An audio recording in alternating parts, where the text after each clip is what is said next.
It was one of those hot summer days where the air itself shimmered with heat. The cicadas were in full song, and the sky promised rain, but it never came. She had always loved the castle, its imposing presence a constant in her childhood. But this year, she was determined to conquer her greatest fear and finally climb it. When Emma was 8, a simple trip to the playground had turned into a nightmare. The climbing frame had seemed like a great idea at the time, but halfway up, her world had tilted. Panic had gripped her, her limbs suddenly led in weights that refused to obey. Each session chipped away at the wall she had built around herself, replacing her fear with confidence. The turning point came unexpectedly during a walk in the park.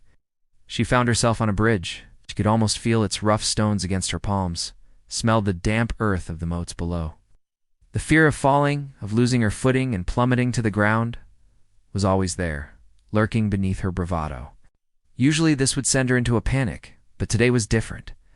She had reached a turning point in her journey, a moment where she could choose to let her fear define her or to rise above it.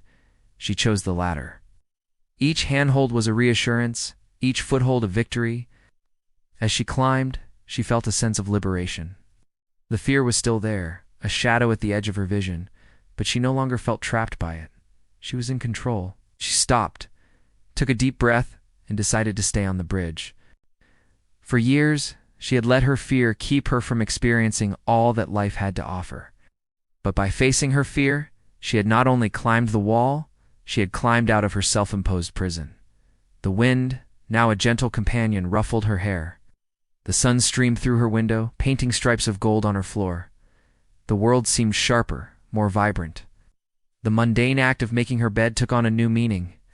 Each sheet, each pillowcase was a testament to a life she was now free to live. She was no longer just a spectator in life. She was a participant. She took up rock climbing, her fear of heights now a distant memory. The girl's eyes were wide with a mix of fear and wonder. In that moment, Emma knew that she wasn't just living her life. She was inspiring someone else to do the same. She traveled, exploring places that had once been off-limits.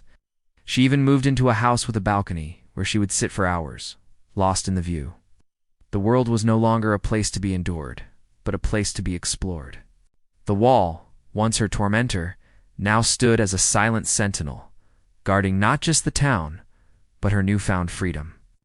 The wall, she knew, wasn't just behind her. It was within her, a reminder that the greatest distances are often measured not in miles, but in courage. The stones whispered stories of the builders who had worked on them centuries ago. The air grew thinner, making each breath a little more difficult.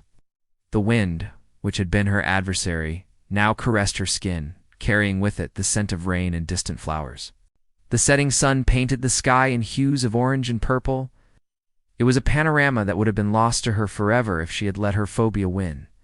But she pressed on, driven by a need to prove to herself that she could do it, that her fear had no hold over her. She could almost hear the clang of their hammers, feel the sweat on their brows. She imagined the townspeople sheltering behind the wall, safe from invaders and storms. Its towering presence seemed even more imposing up close. The stone blocks she had admired from afar now appeared unforgiving. The path to the top, usually hidden from view, was laid bare before her. The first step was the hardest. Her heart pounded in her chest, a drum solo of anxiety. Her hands trembled, wanting to reach out but unable to touch. The rough stones seemed friendly now, their shadows less menacing. The height, which had been her downfall before, now exhilarated her. She laughed, a sound that rang with joy and triumph. The fear threatened to engulf her, to pull her back into the shadows of her past. She stood there for a few moments, feeling the vibrations of the structure beneath her feet, the sun on her face. Then slowly, hesitantly, she started walking. When her foot slipped, she tumbled down, scraping her palms and knees. When she reached the other side, she realized she had conquered something she never thought possible. From then on, she began to push her limits. She rode escalators, crossed small bridges, and even ventured onto open balconies. With each small win, her confidence grew. That day, her fear of falling solidified into acrophobia, a crippling fear of heights.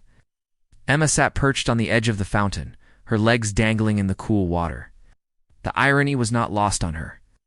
It had been years since she had allowed herself to come so close to the wall, yet now she was determined to change that. She visualized herself climbing, each movement controlled and sure-footed. She focused on the stones beneath her hands, feeling their solidity, grounding her to the present. The world around her faded away. The bustling town, the curious glances of passers-by, all of it became a distant hum. All that mattered was the wall and her determination to conquer it. She wanted to see what lay behind the ancient stones, to discover the secrets that the castle held. Above her, the medieval castle wall loomed, a silent giant that had watched over the town for centuries. Emma's gaze traced the rough stones of the wall, each block a testament to the countless summers that had come and gone. Yet here she was, paralyzed by her phobia of heights, the very thing that kept her from scaling the wall that had become her nemesis. It was a long shot, but what did she have to lose? During her first session, she was guided into a deep state of relaxation, her conscious thoughts fading away. As the therapist spoke, his voice a soothing presence, she felt her resistance melting away. Her journey began with small steps, literally. As the years passed, her phobia only grew. Simple things like crossing bridges or riding escalators became daunting tasks, each step a battle against her own mind. The walls of her home became her prison, keeping her from exploring the world outside. Her life, once full of promise, started to feel like an unlived one. She had tried everything to overcome her phobia, from therapy to medication, but nothing had worked until she stumbled upon hypnotherapy. He suggested scenarios where she was successfully climbing, reaching the top of the wall and enjoying the view. Each step was a victory, but the wall remained. It loomed in her mind, a constant reminder of her fear.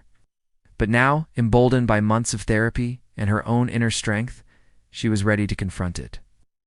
Now sitting at the base of the wall, she looked up. Taking a deep breath, she remembered the voice of her therapist, calm and steady. Slowly, she began to move, her fingers finding the grooves in the stones. Her body, tense with apprehension, started to relax. The higher she climbed, the more the wall seemed to come alive. As she neared the top, the wind picked up, whipping strands of hair across her face. Finally, she emerged on top. The world stretched out before her, a patchwork quilt of rooftops, winding streets, and the rolling countryside beyond. Standing there, she realized that the wall had not just been an obstacle, it had been a metaphor for her life. As she made her way back down the wall, each movement was infused with a new confidence. Later, as the moon replaced the sun and the town below twinkled with life, she sat on the ramparts, lost in the immensity of the sky. The next morning, she woke up feeling like a different person. As the days turned into weeks, Emma found herself embracing life in ways she had never imagined. One evening, while watching the sunset, she noticed a young girl staring at the castle wall from their balcony. That night, as she slept, a smile touched her lips.